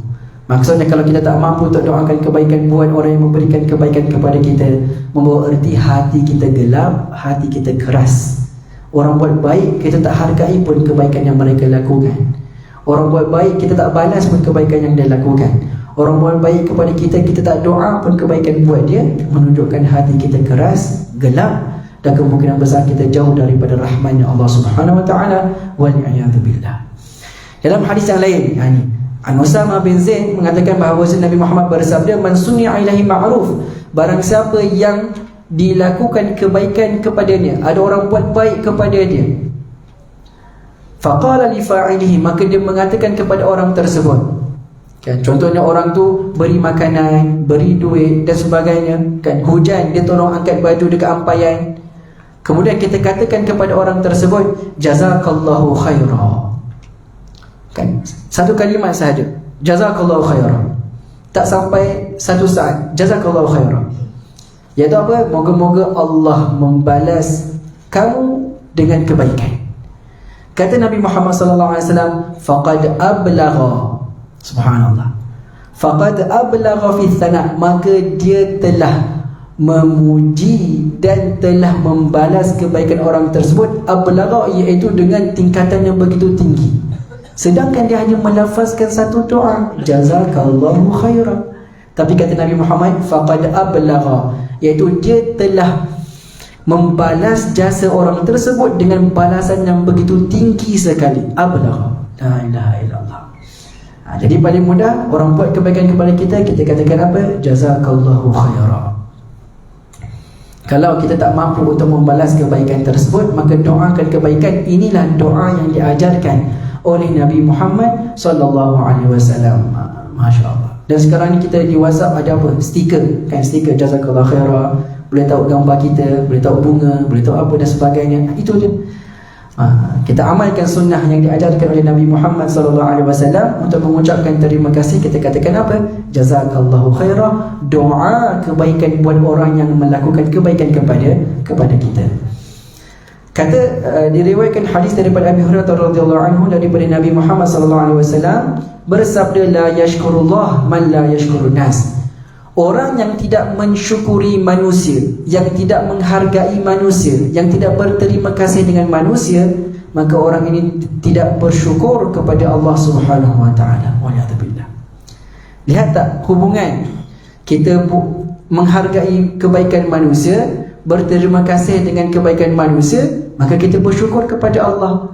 Sekiranya orang buat baik kepada kita, kita tak balas kebaikan tersebut, kita tidak bersyukur atas kebaikan tersebut, tidak menghargai kebaikan tersebut, membawa arti kita tidak bersyukur kepada Allah. Walaupun kita solat di saf pertama 50 tahun tak pernah putus, walaupun tetap orang ini tidak bersyukur kepada Allah kerana tidak menghargai pemberian daripada manusia kepada dia. La ilaha illallah. Kerana itu Fakhrul Wujud Syekh Abu Bakar bin Salim, tokoh ulama kota Hadramaut yang ditanamkan di kota Ainat, mengatakan, man la yashkuru bil qalil kaifa yashkuru bil kathir. Siapa yang tidak bersyukur dengan nikmat yang sedikit, macam mana dia nak bersyukur dengan nikmat yang besar? Kalau nikmat yang kita dapat kita tidak bersyukur, walaupun ianya kecil, alhamdulillah, dapat juga bangun tidur, dan masih lagi Allah berikan peluang usia untuk aku bertaubat kepada Allah, menambahkan amalan kebaikan, mengimprovekan diri daripada kekurangan ke arah kebaikan. Kalau kita tak bersyukur dengan nikmat seperti itu, macam mana kita nak bersyukur dengan nikmat yang besar yang akan diberikan oleh Allah Subhanahu wa taala? Maka latih diri untuk bersyukur kepada Allah atas nikmat, walaupun ianya nikmat yang kecil di pandangan kita. Kadang-kadang nikmat itu kecil pada pandangan kita, tapi pada pandangan orang lain itu adalah nikmat yang besar. Subhanallah. Jadi bersyukurlah atas apa yang diberikan oleh Allah. Kaitkan semuanya dengan Allah Subhanahu wa taala. Baik. At-tarhibu min dhulmil muslimin wa sukhriyah bihim wa su'il dhanni bihim wa ihtiqarihim wa la'nihim wa ta'ni fi ansabihim. Itu larangan dan juga ancaman daripada kita menzalimi orang-orang muslim, wa sukhriyah bihim, dan menghina mereka, memandang rendah kepada mereka, wa su'il dhanni bihim, dan bersangka buruk terhadap mereka, wa ihtiqarihim, merendahkan mereka, wa la'nihim, dan melaknat mereka, wa ta'ni fi ansabihim, dan kita mendustakan nasabnya dia. Ini dia ancaman yang akan diberikan oleh Allah dan juga Nabi Muhammad sallallahu alaihi wasallam. Allah Subhanahu wa taala berfirman, wa la tahsabannallaha ghafilan amma ya'malu zalimun. Janganlah kalian menyangkakan Allah itu cuai terhadap apa yang dilakukan oleh orang-orang yang zalim. Kadang-kadang kita lihat ada orang lakukan kejahatan tapi tak kantoi dengan polis. Dia lakukan kejahatan tapi tak kantoi dengan asatizah. Dia lakukan kejahatan tapi tak kantoi dengan kawan-kawan dia. Wala tahsabannallaha ghafilan amma ya'malul zalimun. Jangan kita sangkakan Allah itu cuai daripada apa yang orang-orang zalim lakukan. Subhanallah. Allah Maha melihat, Allah Maha mengetahui. Walaupun polis tak tahu, walaupun asatizah tak tahu, walaupun kawan-kawan sebelah kita tak tahu, tapi Allah tahu. Subhanallah. Ayat yang kedua, ma lidh-dhalimin min hamimi wala syafi'in yuta'. Orang-orang yang zalim nanti pada hari akhirat kelak, dia tidak akan ada kawan. Tak ada siapa nak kawan dengan dia nanti pada hari akhirat kelak. Wala syafi'in yuta', dan tidak akan ada siapa-siapa yang memberikan syafaat buat dia. Kenapa? Kerana dia pada hari di dunia melakukan kezaliman kepada manusia yang lain, kepada makhluk-makhluk yang lain. Kemudian Allah berfirman lagi, ya ayyuhalladzina amanu la yaskhar qaumun min qaumin asa an yakunu khairan minhum. Iaitu, wahai orang-orang yang beriman, janganlah kalian menghina, merendah-rendahkan orang yang lain, kerana kemungkinan orang yang kalian rendahkan itu lebih mulia, lebih baik daripada kalian. Kita tidak tahu. Kita kutuk orang tersebut, kita hina orang tersebut, tapi rupa-rupanya dia dengan Allah, dia itu lebih mulia daripada kita. Kita kutuk dia, apalah dia buat macam ni, kenapalah dia buat macam ni. Rupa-rupa pada malam hari dia adalah orang yang mengisi waktu ni dengan salat, bermunajat kepada Allah, bertaubat kepada Allah. Orang ini lebih baik daripada kita. Lagi-lagi kita pada zaman sekarang yang penuh dengan media sosial, mudah untuk kita berkata-kata, kita nak buat komen mudah, nak share pun mudah, nak repost pun mudah. Maka jaga perkara tersebut supaya kita tidak tergolong daripada golongan orang yang merendah-rendahkan orang lain dan juga yang menghina orang lain, kerana kita tak tahu adakah dia itu lebih mulia daripada kita ataupun tidak. Subhanallah. Baik, kemudian Allah Subhanahu wa taala berfirman, ya ayyuhalladzina amanu ijtanibu katsiran minadh-dhanni inna ba'dadh-dhanni itsm, iaitu wahai orang yang beriman, jauhilah daripada banyak berprasangka, iaitu sangka buruk, kerana sebahagian daripada sangkaan tersebut adalah dosa. Kadang-kadang kita sangka buruk, maka itu merupakan satu dosa, dan sangka buruk ini membawa kerugian bagi kita. Adapun sangka baik membawa keuntungan bagi kita. Subhanallah. Orang yang sangka baik, dia tidak akan rugi kan, walaupun sangkaan itu salah. Dia anggap orang ini baik, tiba-tiba orang ini jahat. Adakah ada satu kerugian yang terjadi kepada dia? Tak ada. Bahkan dia mendapatkan keuntungan. Oh, dia anggap orang ini baik, dia hormat, dia khidmat dan sebagainya. Tapi rupa-rupa orang ini orang jahat. Baik, adakah amalan kebaikan yang dia lakukan, dia hormat, dia khidmat kepada orang tersebut, yang ternyata orang itu adalah orang jahat, adakah amalan itu akan terhapus? Tidak. Tetap akan masuk dalam buku amalan dia, bertambah amalan dia, keuntungan yang dia akan dapat dengan berkat dia husnudzan, sangka baik, walaupun sangkaan itu salah. Tetapi orang yang su'udzan, maka dia akan rugi dan tidak akan mendapatkan keuntungan sama sekali, walaupun sangkaan itu betul ataupun salah. Dalam kedua keadaan dia akan mendapatkan kerugian. Orang ini baik, tapi dia su'udzan, oh dia berlakon je, jadi dia pun tak lakukan kebaikan kepada orang tersebut dan sebagainya, maka dia rugi. Pintu kebaikan di depan mata, tapi dia tidak melakukan kebaikan, maka orang itu merupakan orang yang rugi. Daripada Abi Hurairah radhiyallahu anhu, anna Rasulullah sallallahu alaihi wasallam qala, iyyakum wadh-dhann fa inna dhanna akdzabul hadith. Kata Nabi Muhammad sallallahu alaihi wasallam, berjaga-jagalah kalian daripada bersangka buruk, kerana sangka buruk tersebut akdzabul hadith, ucapan yang paling tipu sekali. Iaitu kalau ada tingkatan penipuan, yang paling tinggi sekali adalah sangka buruk. Ini kata Nabi Muhammad sallallahu alaihi wa ala alihi wasallam. Kata daripada Abi Hurairah radhiyallahu anhu mengatakan bahawa Nabi Muhammad bersabda, bihasbi mar'in minasyarri an yahqira akhahu muslim. Kata Nabi Muhammad SAW, cukup kalau kita nak katakan orang itu jahat, dia melakukan satu amalan ini, sudah memadai kita katakan orang ini adalah orang yang jahat. Apa yang dilakukan? Sekiranya dia menghina, merendah-rendahkan saudaranya yang muslim. Kalau dia dah start menghina, merendah-rendahkan orang muslim, maka orang ini adalah orang yang melakukan kejahatan. Cukup satu amalan ini adalah orang yang jahat, kata Nabi Muhammad SAW. Kadang-kadang kalau kita lambat menghafal Al-Quran, jangan kita gelakkan, jangan kita rendahkan, jangan kita bahan-bahan, salah baca contohnya, kemudian kita pun bahan dia, suara tak sedap, jadi imam nak berlagu-lagu, kita bahan dia. Jangan. Cukup orang yang melakukan perkara tersebut dikatakan orang yang melakukan kejahatan. Walaupun dia tak lakukan kejahatan yang besar, tapi dengan dia menghina orang, merendah orang lain, maka ini sudah merupakan satu kejahatan yang disabdakan oleh Nabi Muhammad sallallahu alaihi wa ala alihi wasallam. Kemudian daripada Thabit bin Dhahhak mengatakan bahawa Nabi Muhammad SAW bersabda, la'nul mu'min ka qatlih.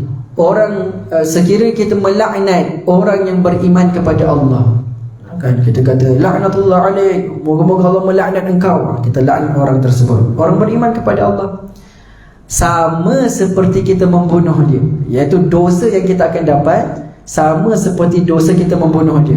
Subhanallah. Kerana kita melaknat orang tersebut tanpa sebab. Kemudian daripada Ibn Mas'ud radhiyallahu anhu mengatakan bahawa Nabi Muhammad bersabda, laisal mu'minu bit-ta'an walal la'an walal fahish walal badhi. Kata Nabi Muhammad sallallahu alaihi wasallam, orang yang beriman dengan iman yang sempurna, bukanlah dengan ta'an, iaitu orang yang mencemooh, memaki, walal la'an, orang yang melaknati orang lain, walal fahish, orang yang berkata dengan perkataan yang buruk, walal badhi, orang-orang yang mencarut. Jadi 4 golongan ini kalau kita lakukan, maka imannya tidak sempurna. Kerana orang yang beriman dengan iman yang sempurna, maka dia tidak akan meremehkan orang lain, tidak akan menghina orang lain, tidak akan bercakap dengan perkataan yang kotor, tidak akan mencarut. Kalau dia mencarut, maka imannya tidak sempurna. Walaupun carutan itu sudah menjadi kebiasaan, ubah perkara tersebut. Hari demi hari boleh untuk kita ubah. Kan sekarang ini dah jadi kebiasaan kita mencarut dan sebagainya, waliyadzubillah. Maka kita cuba untuk mengimprove diri, jauhkan daripada mencarut, kerana kalau kita mencarut itu tergolong daripada al-badhi. Al-badhi iaitu yang bercakap dengan perkataan yang kotor, mencarut. Maka orang ini tidak tergolong daripada golongan orang yang beriman dengan iman yang sempurna. Imannya tidak sempurna, waliyadzubillah. Jadi hati-hati. Bagi yang terbiasa dengan mencarut, maka gantikan dengan berzikir, gantikan dengan subhanallah, gantikan dengan alhamdulillah, ataupun diam lebih baik. Tahan mulut daripada mencarut, kita diam, itu lebih baik daripada kita berkata-kata.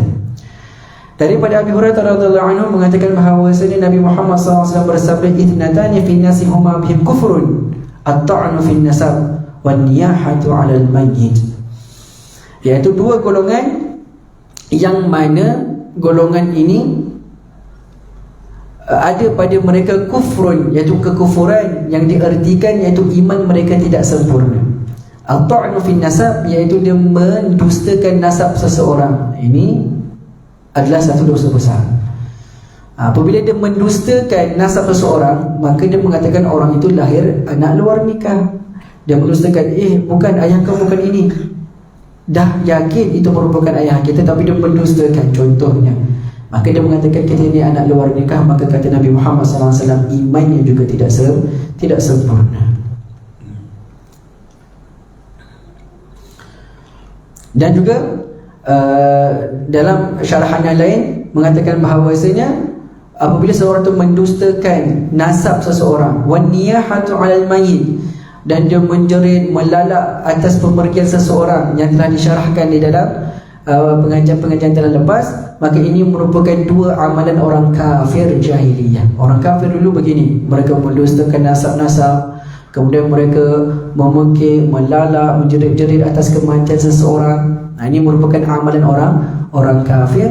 Maka kata Nabi Muhammad SAW, jangan kita ikut orang kafir, ikutlah Nabi Muhammad SAW yang tidak mendustakan nasab seseorang dan juga yang tidak melalak, menjerit atas kematian seseorang. Subhanallah. Baik. Kemudian at-tarhibu min izhari syamata bil muslim wal manni bil ata'i alaihi wal iftikhari wal baghi, iaitu larangan daripada kita menzahirkan asyamata bil muslim, iaitu pergaduhan sesama muslim, wal manni bil ata'i alaih, dan kita mengungkit-ungkit pemberian hadiah kita kepada seseorang tersebut, wal iftikhar, dan larangan untuk kita berbangga dengan apa yang kita ada, wal baghi, dan melakukan kejahatan kepada orang lain. Allah Subhanahu wa taala berfirman, innamal mu'minuna ikhwah, sesungguhnya orang yang beriman itu adalah saudara. Yang mana saudara ini kita kena jaga adab, jaga hak-hak mereka. Baik. Kemudian Allah berfirman lagi, innal ladzina yuhibbuna an tashi'al fahishatu fil ladzina amanu lahum adzabun alimun fid dunya wal akhirah. Iaitu orang yang suka untuk menyebarkan aib, menyebarkan keburukan kepada orang lain, kepada orang yang beriman, maka dia akan mendapatkan azab yang pedih di dunia dan juga di akhirat. Waliyadzubillah. Dia buka aib orang, Masya Allah, macam seakan-akan dirinya itu suci daripada aib, terpaling suci daripada aib, sehingga dia berani untuk membuka aib orang lain kepada orang lain. Waliyadzubillah. Ini larangan daripada Allah Subhanahu wa taala, dan Allah menjanjikan azabun alimun fid dunya wal akhirah, azab yang pedih di dunia sebelum hari akhirat lagi. Di dunia dia dapat azab yang pedih, dan di akhirat juga dia akan mendapatkan azab yang pedih. Kerana dalam hadis Nabi Muhammad SAW bersabda, tidak ada orang yang membuka aib seseorang melainkan sebelum dia meninggal dunia Allah akan berikan kepada dia ujian dia melakukan aib tersebut. Subhanallah. Kita kata simpulan kata-kata begini, sebelum kita meninggal kita juga akan melakukan perkara tersebut. Waliyahzubillah. Baik, Allah juga berfirman, ya ayyuhalladzina amanu la tubtilu shadaqatikum bil manni wal adha. Wahai orang-orang yang beriman, janganlah kalian menghapus pahala sedekah kalian dengan mengungkit. Kan kita dah, Masya Allah, saya di setiap bulan Ramadan, setiap hari saya infak RM1,000 dekat masjid, dekat surau, dekat tahfiz, dekat pondok, dekat rumah anak yatim dan sebagainya. Mengungkit-ungkit sumbangan yang diberikan, maka itu akan menghapus pahala sedekah tersebut. Allah kata la tubtilu, itu jangan batalkan, jangan hapuskan pahala sedekah dengan mengungkit-ungkit. Baik. Kemudian Allah berfirman, fala tuzakku anfusakum, iaitu janganlah kalian menyucikan diri kalian, iaitu kalian rasa diri kalian itu baik, kalian rasa diri kalian itu suci, kalian rasa diri kalian itu saleh. Fala tuzakku anfusakum, jangan kalian merasakan perkara tersebut ujub dengan diri sendiri, ujub dengan amalan kebaikan yang dilakukan, ujub dengan nikmat yang diberikan oleh Allah. Fala tuzakku anfusakum huwa a'lamu biman ittaqa, hanya Allah yang tahu siapa yang bertakwa kepada Allah.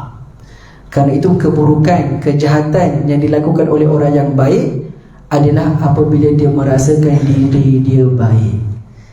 Apabila dia rasa diri dia baik, itu merupakan kejahatan yang dia lakukan. Oh, aku ni dah cukup baik dah ni. Itu kejahatan, satu kejahatan. Walhamdulillah. Daripada Wathilah bin Nasga' radhiyallahu anhu qala Rasulullah sallallahu alaihi wasallam, la tudhiri syamata bi akhi fayarhamuhullah wa yabtaliyaka. Iaitu janganlah engkau menzahirkan, menyebarkan aib saudara engkau sendiri, maka boleh jadi Allah merahmati saudara tersebut dan Allah memberikan ujian itu kepada engkau.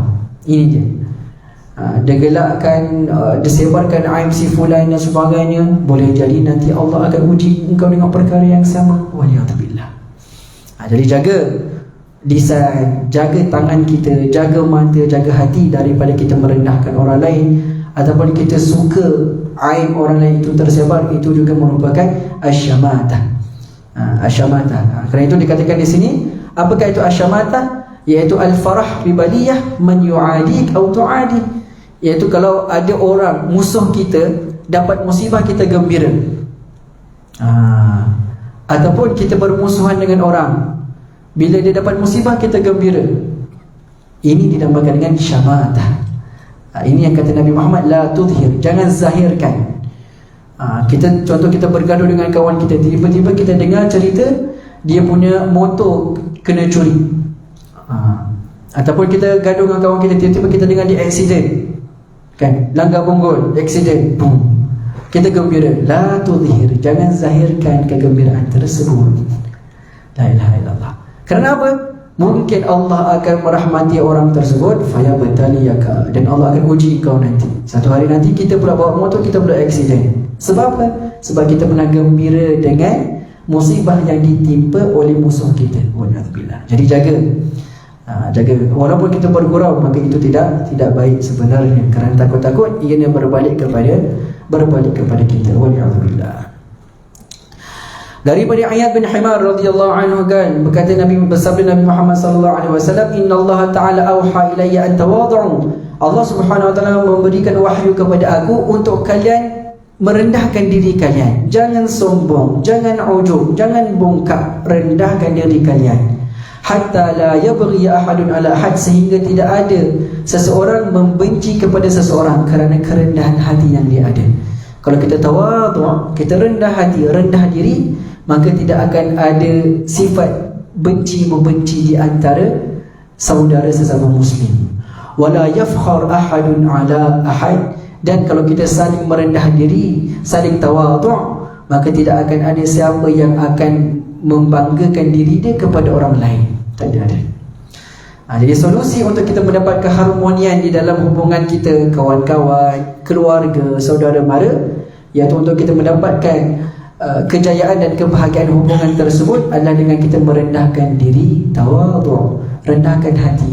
Walaupun dia sombong, walaupun dia bongkak dengan kita, tapi kita tetap dengan tawadhu', dengan rendah diri. Lagi-lagi hari raya kita jumpa dengan saudara mara, Masya Allah, masing-masing nak menunjukkan kejayaan masing-masing. Anak saya sekian, suami saya macam ini, isteri saya macam ini, itu ini macam ini. Dia cerita semua, cucu, cicit semua dia cerita.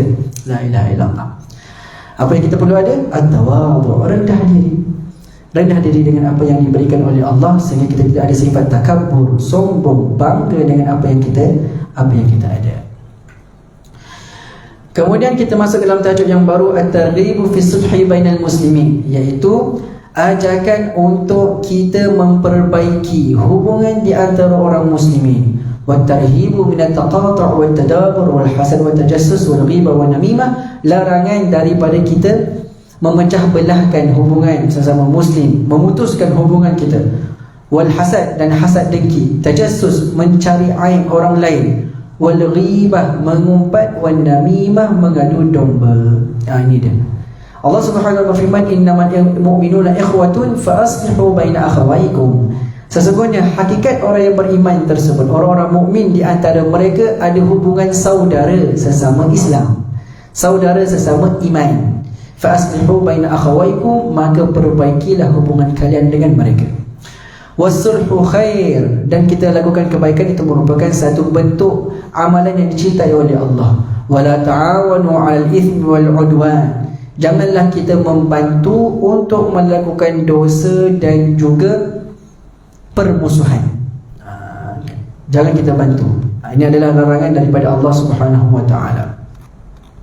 Kemudian kata Allah Subhanahu wa ta'ala, wala tajassasu wala yaghtab ba'dukum ba'dha, jangan kita cari kesalahan orang lain. Kita kadang-kadang rasa diri kita hebat, maka kita cari kesalahan orang lain. Kita nak tunjuk diri kita hebat dengan kita menzahirkan kekurangan orang lain, maka itu bukanlah kehebatan yang ada. Untuk kita tunjuk diri kita hebat, tak perlu untuk kita tunjukkan kekurangan orang lain. Tidak. Ada orang dia nak hebat, dia nak nampak hebat, dia nak nampak baik, maka dia tunjukkan keburukan kawan dia. Kalau kawan dia nampak buruk, maka aku nampak baik. Itu bukan cara yang benar. Allah berfirman, wala yaghtab ba'dukum ba'dha, janganlah kalian mengumpat di antara kalian. Ayuhibbu ahadukum an yakula lahma akhihi maitan fakarihtumuh, adakah kalian suka untuk memakan daging saudara kalian sendiri? Kalau kita mengumpat, itu umpama kita memakan daging mereka.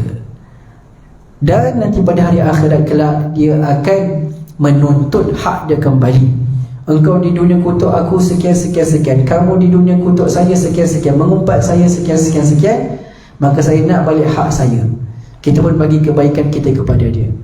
Kebaikan kita tidak cukup, maka keburukan yang dia ada, dosa yang dia ada akan ditransferkan kepada kita. Waliyahzubillah. Jadi pada waktu itu kebaikan kita dah habis, dosa kita bertambah kerana dia dah transferkan dosa dia kepada kita. Maka inilah orang yang muflis yang disabdakan oleh Nabi Muhammad sallallahu alaihi wasallam. Datang daripada hadis Nabi Muhammad sallallahu alaihi wasallam yang diriwayatkan oleh Abi Hurairah, la tahasadu wa la tanajashu wa la tabaghadu, janganlah kalian saling hasad dengki, janganlah kalian saling benci membenci, janganlah kalian memutuskan hubungan silaturahim. Maka jadilah hamba-hamba Allah yang memberi hubungan yang kuat. Al-muslim akhul muslim, muslim itu merupakan saudara kepada muslim yang lain. La yadhlimuhu wa la yakhdhuluhu wa la yahqiruhu. Maka kalau kita menganggap dia saudara kita, kita tidak menzalimi dia, kita tidak menghina dia, kita tidak merendah-rendahkan dia. Kemudian kata Nabi, at-taqwa hahuna, wa yushiru ila sadri 3 marrat. Kata Nabi, at-taqwa letaknya di sini.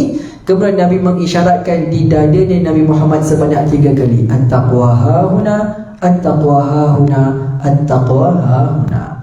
Subhanallah. Baik. Kemudian daripada Hudzaifah mengatakan bahawa Nabi Muhammad bersabda, la yadkhul jannah namam aw qattat, tidak akan masuk ke dalam syurga orang yang mengadu domba. Namam, mengadu domba. Aw qattat, Qattat juga membawa erti yang sama. Di sini, kalau kebiasaan dalam hadis Nabi Muhammad SAW, kalau kita menjumpakan kalimah au, setengah para ulama mengatakan au iaitu syakkar rawi. Perawi hadis syak, dia tak tahu adakah Nabi menyebutkan namam ataupun menyebutkan qattat. Jadi begini juga dalam hadis ini, la yadkhul jannah namamun au qattat, kerana namam membawa erti qattat dan qattat membawa erti namam, sama ertinya, iaitu mengadu domba. Jadi perawi ini terlupa Nabi sebut namam ataupun sebut qattat, maka disebutkan kedua-duanya sekali, namam atau qattat. Jadi orang yang mengadu domba, dia dengar daripada kampung A ke sekian, dia pindahkan kepada kampung B. Oh, kampung A kata kampung B sekian, dengan niat untuk memecah belahkan hubungan di antara dua kampung tersebut, maka la yadkhul jannah, tidak akan masuk ke dalam syurga. Jaminan daripada Nabi Muhammad SAW, orang ini tidak akan masuk ke dalam syurga kerana dia melakukan kezaliman, memecah belahkan hubungan di antara orang-orang yang beriman kepada Allah Subhanahu wa ta'ala. Kemudian kita masuk dalam tajuk yang baru, at-targhibu fil wafa'i bil ahdi wal wa'di wa fi ada'il amanah, iaitu galakan dan anjuran untuk kita menunaikan janji, mengotakan janji, wa fi ada'il amanah, dan juga melakukan amanah yang diberikan, wa tarhib minal ghadab wal ghadar wal khiyanah, dan juga ancaman daripada kita membenci dan melakukan khianat. Kata Allah Subhanahu wa ta'ala, wa aufu bil ahd, iaitu tunaikanlah janji kalian, innal ahda kana mas'ula, kerana itu akan dipertanyakan oleh Allah Subhanahu wa ta'ala. Kalian akan dipertanyakan oleh Allah, janji sekian, kenapa tak lakukan, kenapa tidak tunaikan, kenapa tidak kotakan, itu semua akan ditanya oleh Allah Subhanahu wa ta'ala. Wa qala ta'ala, ya ayyuhalladzina amanu awfu bil 'uqud, iaitu wahai orang yang beriman, tunaikanlah janji kalian. Kemudian kata Allah, innallaha ya'murukum an tu'addul amanati ila ahliha, sesungguhnya Allah Subhanahu wa ta'ala memerintahkan kalian untuk melakukan amanah dan mengembalikan amanah tersebut kepada ahli-ahlinya. Subhanallah. Daripada Ubadah bin Samit radhiyallahu anhu, anna Nabi sallallahu alaihi wasallam qala, idmanu li sittan min anfusikum admanu lakum jannah. Kata Nabi Muhammad sallallahu alaihi wasallam, kalian berikan jaminan kepada 6 perkara ini kepada aku, nescaya aku akan jamin kalian masuk ke dalam syurga. Jaminan daripada Nabi. Kalian lakukan 6 perkara ini, maka kalian akan masuk ke dalam syurga, aku jamin. Ini Nabi Muhammad sallallahu alaihi wasallam. Ma yantiqu 'anil hawa. Nabi Muhammad tidak bertutur atas dasar nafsu, atas dasar emosi semata-mata, tidak. In huwa illa wahyun yuha. Maka ini merupakan wahyu daripada Allah. Jadi Nabi Muhammad menjamin, kalau kalian melakukan 6 perkara ini, maka aku akan menjamin kalian masuk ke dalam syurganya Allah Subhanahu wa ta'ala. Apakah 6 perkara itu ya Rasulullah? Kata Nabi Muhammad, usduqu idza haddathtum. Apabila kalian berbicara, maka jujurlah. Berkatalah dengan perkataan yang benar, berkatalah dengan perkataan yang jujur. Jangan belit-belit cerita, jangan pusing-pusing cerita, jangan tipu, jangan talam dua muka. Idza haddathtum usduq, jujurlah. Wa aufu idza wa'adtum, dan apabila kalian berjanji, maka tunaikanlah janji tersebut. Apabila kalian berjanji, maka kotakanlah janji tersebut. Wa addu idza tumintum, apabila kalian diberikan amanah, maka tunaikanlah amanah tersebut. Wahfadhu furujakum, jagalah kemaluan kalian daripada zina, daripada liwat, jagalah kemaluan kalian. Wa ghuddu absarakum, tundukkanlah pandangan kalian. Lelaki tundukkan pandangan daripada perempuan, perempuan tundukkan pandangan daripada lelaki. Ghuddu absarakum. Dan orang Muslim, orang mukmin tundukkan pandangan daripada perkara-perkara yang haram, perkara-perkara maksiat, perkara-perkara yang mengundang kita kepada kemurkaan Allah. Tundukkan pandangan kita daripada perkara tersebut. Wa kuffu aydiyakum, dan tahanlah tangan kalian daripada melakukan kezaliman. Tahanlah tangan kalian daripada melakukan penindasan. 6 perkara ini, kata Nabi Muhammad SAW, kalau kalian lakukan 6 perkara ini, ana dhamin, ana adman, aku jamin kalian semua masuk syurga. Adakah ada jaminan yang lebih dipercayai daripada jaminan Nabi Muhammad SAW? Tak ada. Ramai orang berikan kita jaminan sekian, jaminan itu ini. Tapi ini tidak menjadi kenyataan. Tapi jaminan daripada Nabi Muhammad SAW itu adalah jaminan yang benar, tanpa syak, tanpa taraddud sama sekali. Subhanallah. Ini dia enam perkara. Daripada Aisyah radhiyallahu anha, anna Rasulullah sallallahu alaihi wasallam bersabda, "Man talaba qida shibrin min al-ardi tubiqahu min sab'i ardin." Barang siapa yang mengambil tanah walaupun sejengkal secara zalim, dan mengambil tanah orang lain, hak orang lain walaupun sejengkal, dengan zalim, tanpa hak, mencuri tanah orang lain. Ni lot, contoh ada lot ni, kemudian dia ambil lebih sedikit, bukan dengan tanpa sengaja, iaitu dengan sengaja, niat memang zalim kepada orang, tanpa hak, dia ambil sedikit tanah sebelah. Apa janji daripada Nabi Muhammad? Tubiqahu min sab'in ardi. Dia itu akan dipakaikan Allah SWT Muhammad seperti kalung, seperti rantai yang mana isinya itu 7 lapis bumi. Berat, seberat-beratnya azab daripada Allah SWT. Tak mampu nak makan kepala, mungkin boleh putus lehernya nanti. Bagi orang yang mengambil sejengkal sahaja. Sejengkal. Zaman sekarang bukan sejengkal, zaman sekarang 1 hektar. Subhanallah. Sejengkal sahaja diambil tanpa hak, secara zalim, maka ini azab yang diberikan oleh Allah Subhanahu wa taala. Walhamdulillah.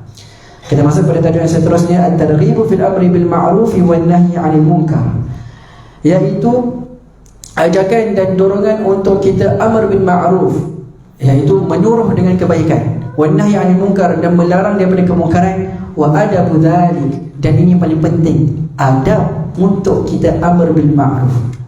Kadang-kadang kita tak ikut emosi, amar bil ma'ruf tapi tanpa adab, salah. Kita nak cegah kemungkaran tanpa adab, salah juga.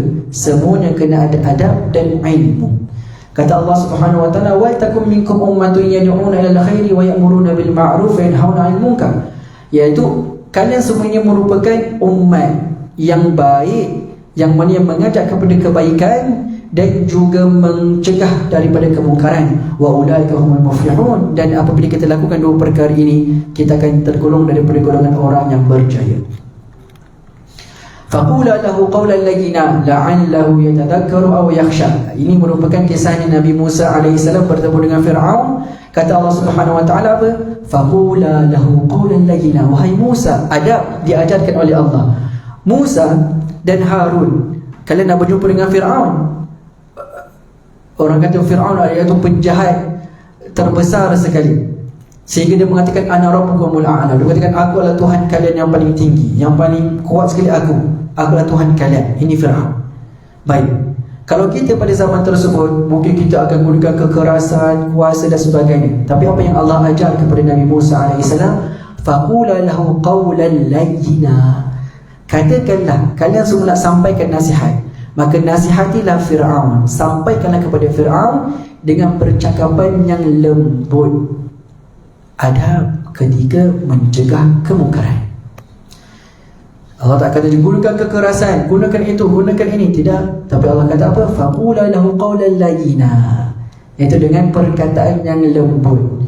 Di sini ramai para mufassirun mengatakan perkataan yang lembut iaitu daripada perkataan itu sendiri, susunan kalimat yang lembut, dan juga intonasi juga dijaga. Subhanallah. Subhanallah. Kenapa? Kata Allah Subhanahu wa taala, la'allahu yatadhakkaru aw yakhsha. Moga-moga dengan adab kalian mencegah kemungkaran tersebut, dengan lembut, intonasi yang bagus, pemilihan kalimat yang bagus. La'allahu yatadhakkar, moga-moga dia akan teringat kembali dosa-dosa yang dia lakukan, aw yakhsha, ataupun takut akan Allah Subhanahu wa taala. Subhanallah. Kemudian Allah berfirman, fa bima rahmatin minallahi linta lahum, iaitu dengan rahmatnya Allah Subhanahu wa taala maka engkau berlebutlah dengan mereka, wahai Muhammad. Orang-orang yang ada di sekeliling engkau di Makkah, di Madinah, maka berlembutlah dengan mereka. Walau kunta faddan ghalidhal qalbi lan faddu min hawli. Sekiranya engkau faddan, iaitu bermuamalah dengan perbuatan yang keras, berkeras, kasar. Ghalidhal qalbi, hati keras. Lan faddu min hawlik, maka mereka akan lari daripada engkau. Maka berlembutlah di dalam berdakwah, berlembutlah di dalam mencegah kemungkaran. Inilah adab untuk kita mencegah kemungkaran dan juga menghadap kepada kebaikan, dan semuanya telah diajar oleh para ulama, dan ada had dan batasan-batasannya bagaimana. Ada waktu perlu kita berkeras, maka berkeras. Ada waktu perlu kita berlembut, maka berlembut. Ini adalah adab yang diajarkan oleh agama Islam sendiri. Baik. Kemudian daripada Abi Sa'id Al-Khudri radhiyallahu anhu mengatakan bahawa aku mendengar Nabi Muhammad SAW bersabda, "Man ra'a minkum munkaran falyughayyirhu bi yadihi." Barang siapa yang melihat kemungkaran, melihat ataupun mengetahui. Kerana ra'a, perkataan ra'a ini membawa dua erti. Sama ada ra'a bermakna absara, melihat dengan mata, ataupun ra'a dengan membawa erti alima, mengetahui. Kadang-kadang kita tidak melihat kemungkaran, tapi kita tahu kemungkaran tersebut berlaku. Ada orang cerita kepada kita, oh, itu juga membawa erti ra'a. Jadi ra'a di sini iaitu yang melihat ataupun yang mengetahui. Barang siapa yang melihat ataupun mengetahui kemungkaran, maka cegahlah kemungkaran tersebut biyadih, iaitu dengan kekuasaan yang ada. Kalau tidak ada kekuasaan, maka dengan lisan, iaitu dengan apa? Dengan lisan. Sampaikan nasihat. Dan kalau tidak mampu, maka fabiqalbih, iaitu dengan hati, iaitu cukup dengan kita rasa benci dengan maksiat yang dilakukan, dengan kita mendoakan mereka. Kerana kalau kita redha maksiat itu dilakukan, kita juga berkongsi dosa dengan mereka. Orang lakukan maksiat, contohnya lakukan maksiat, dan kita redha, tak apa,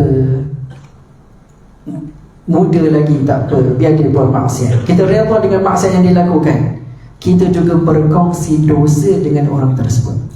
Jadi paling rendah sekali tahap untuk kita mencegah kemungkaran, iaitu dengan hati. Dengan apa? Dengan al-karahah, kita membenci maksiat itu sendiri, membenci maksiat yang dilakukan. Itu adalah tahap yang paling rendah sekali. Wadzalika adhaful iman, dan itu merupakan selemah-lemah iman, selemah-lemah iman.